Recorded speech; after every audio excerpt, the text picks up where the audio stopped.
ವೃಕ್ಷೋ ರಕ್ಷತಿ ರಕ್ಷಿತಃ ಎಂಬ ಮಾತಿನ ಸತ್ಯವನ್ನು ಮೌನದಿಂದ ಸಾಧಿಸಿ ತೋರಿಸಿದವರೇ ಸಾಲುಮರದ ತಿಮ್ಮಕ್ಕ.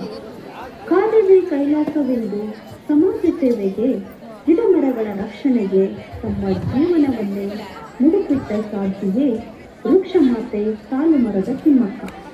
ಇವರು ನಮ್ಮೆಲ್ಲರಿಗೂ ಆದರ್ಶಪ್ರಾಯ.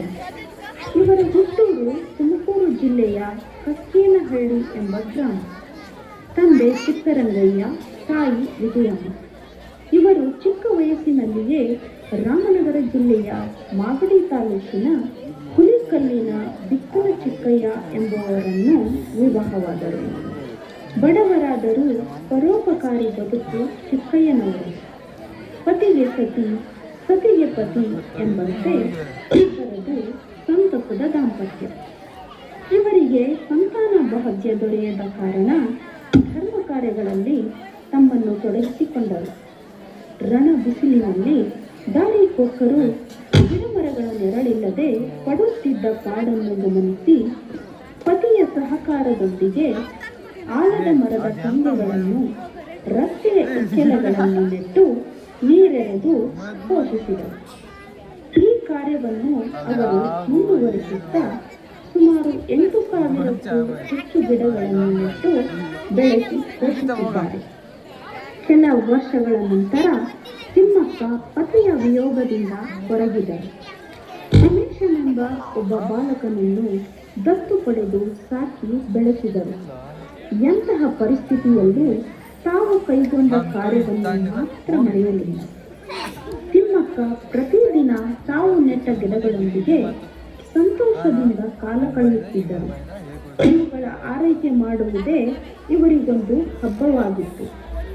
ಈ ಕೆಲಸದ ಜೊತೆಗೆ ತಿಮ್ಮಕ್ಕ ತಮ್ಮನ್ನು ಅನೇಕ ಸಾಮಾಜಿಕ ಕೆಲಸಗಳಲ್ಲಿ ತೊಡಗಿಸಿಕೊಂಡಿದ್ದರು. ದೀನ ದಲಿತರಿಗೆ ತಮ್ಮ ಊರಿನಲ್ಲಿ ಆಸ್ಪತ್ರೆ ಕಟ್ಟಿಸಿ ಉಚಿತ ಚಿಕಿತ್ಸೆ ಕೊಡಿಸುತ್ತಿದ್ದರು. ಇವರ ಅಭೂತಪೂರ್ವ ಕೆಲಸವನ್ನು ಗಮನಿಸಿದ ಅನೇಕ ಸಂಘ ಸಂಸ್ಥೆಗಳು, ರಾಜ್ಯ ಹಾಗೂ ಕೇಂದ್ರ ಸರ್ಕಾರಗಳು ಸನ್ಮಾನಿಸಿ ಸತ್ಕರಿಸಿವೆ. ಈ ಕೆಲಸಕ್ಕೆ ತಿಮ್ಮಕ್ಕ ಅವರಿಗೆ ಪದ್ಮಶ್ರೀ ಪ್ರಶಸ್ತಿ ಕೂಡ ದೊರಕಿದೆ.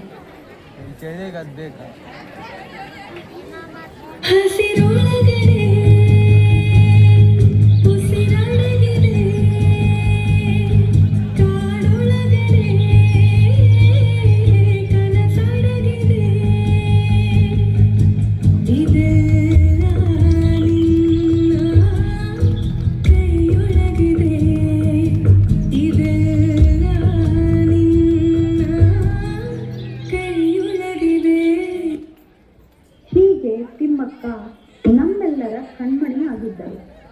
ಇಂತಹ ಕಣ್ಮಣಿ ಕೆಲವೇ ದಿನಗಳ ಹಿಂದೆಯಷ್ಟೇ ನಮ್ಮೆಲ್ಲರನ್ನು ಅಗಲಿರುವುದು ವಿಷಾದನೀಯ. ಅವರ ಉಸಿರು ನಮ್ಮೊಂದಿಗಿಲ್ಲದಿದ್ದರೇನಂತೆ. ಇಂದು ಹಾಗೂ ಮುಂದಿನ ಪೀಳಿಗೆಯು ಅವರ ಹೆಸರಲ್ಲಿ ಉಸಿರಾಡುವಂತೆ ಮಾಡಿದ್ದಾರೆ. ಉಸಿರು ಅಂದರೆ ಹಸಿರು, ಹಸಿರು ಎಂದರೆ ತಿಮ್ಮಕ್ಕ. ಈ ಭೂಮಿಯ ಅನುಗಾಲದ ಅರಸಿ ನೀವು. ಈ ಭೂಮಿಯ ಹಸಿರುಸಿರಲ್ಲಿ ನೀವು ನಮ್ಮೊಂದಿಗಿದ್ದೀರಿ. ವೃಕ್ಷ ಮಾತೆ, ಇದೋ ನಿಮಗೆ ನಮ್ಮೆಲ್ಲರ ನಮನ.